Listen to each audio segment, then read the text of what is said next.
Hay herramientas que se crean para salvar vidas, pero que a veces pueden acabar causando un daño que ni nos imaginamos.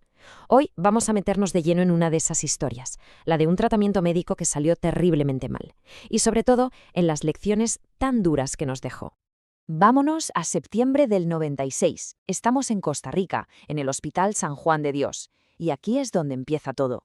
Un radioterapeuta de un hospital cercano empieza a darse cuenta de algo que no cuadra. Sus pacientes, los que van a tratarse al San Juan de Dios, están volviendo con unos efectos secundarios gravísimos, mucho peores de lo normal.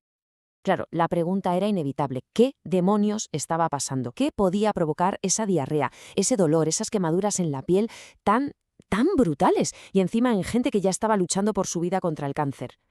No, esto no era normal. Era una bandera roja enorme. Una señal de que algo iba muy, pero que muy mal.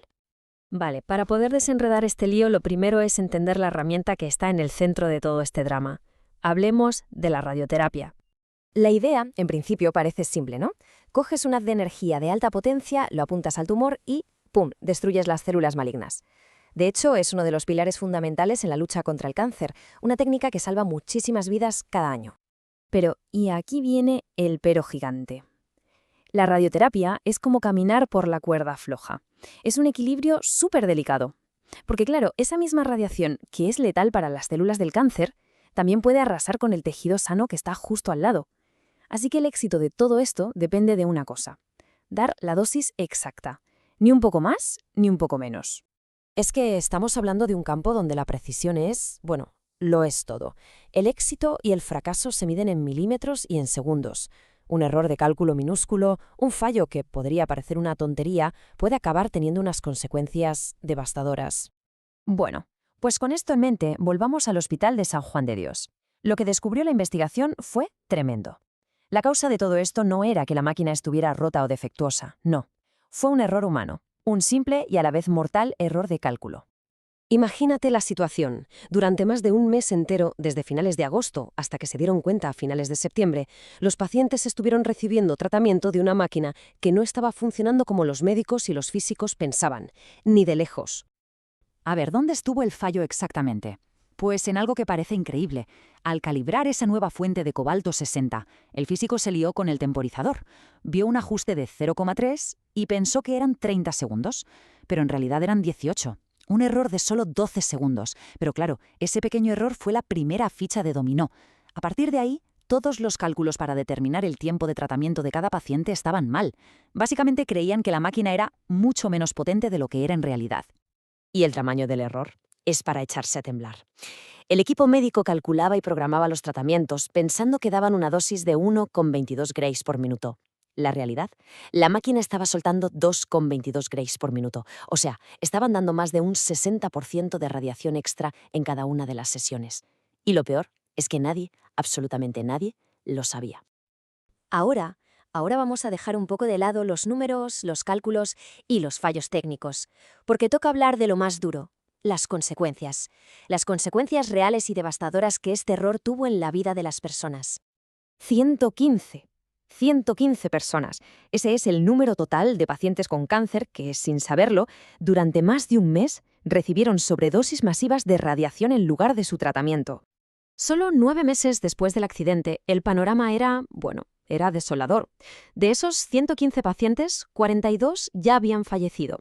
Y de los que seguían vivos, la inmensa mayoría sufría lesiones graves o muy graves y se enfrentaban a un futuro cargado de incertidumbre. Para que nos hagamos una idea de lo que estamos hablando, vamos a poner un ejemplo muy concreto. La médula espinal, que es súper delicada, tiene un límite de tolerancia a la radiación de unos 45 grays en un tratamiento completo. Pues bien, algunos de los pacientes llegaron a recibir el equivalente a 72 grays. Una auténtica barbaridad. Una sobredosis así en un tejido como ese casi siempre acaba en parálisis, y tristemente así fue para varios de ellos.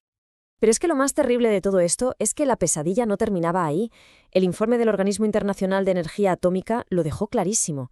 Para los supervivientes, el sufrimiento no había hecho más que empezar, porque las lesiones por radiación no son algo que pasa y ya está, no, son progresivas. El daño en los vasos sanguíneos, la fibrosis, todo eso podía aparecer, y de hecho apareció, años después del accidente. Claro, la investigación de este organismo no se quedó solo en contar los heridos y los fallecidos. Su objetivo principal era entender cómo pudo pasar algo así, para aprender, para que una tragedia de estas dimensiones no volviera a repetirse nunca más. Y aquí está la lección más importante de todas, porque ese error de cálculo en realidad era solo la punta del iceberg. El problema gordo, el de verdad, estaba sumergido. Era un sistema entero que no tenía los controles, que no tenía las dobles verificaciones, que no tenía nada para poder pillar un error así antes de que llegara a afectar ni a un solo paciente. El informe fue demoledor. Las conclusiones eran claras. Primero, tiene que haber múltiples barreras de seguridad. Segundo, un cálculo tan crítico como es una calibración tiene que ser revisado sí o sí por otra persona. Es innegociable. Tercero, si los pacientes se quejan de efectos secundarios brutales, eso no es una queja más. Es una alarma de incendios que hay que atender ya. Y lo más increíble es que por lo visto el hospital ya había recibido avisos del OIA en el pasado por movidas con sus mediciones de dosis. Pero estas advertencias cayeron en saco roto. Al final, la tragedia de Costa Rica nos deja con una reflexión muy potente. La cuestión no es intentar que los humanos no cometamos errores, porque eso es imposible, va a pasar. La clave está en otra parte, en construir sistemas que sean tan sólidos, con una cultura de la seguridad tan metida en el ADN de todo el proceso, que un simple fallo humano nunca, jamás pueda volver a convertirse en una dosis mortal.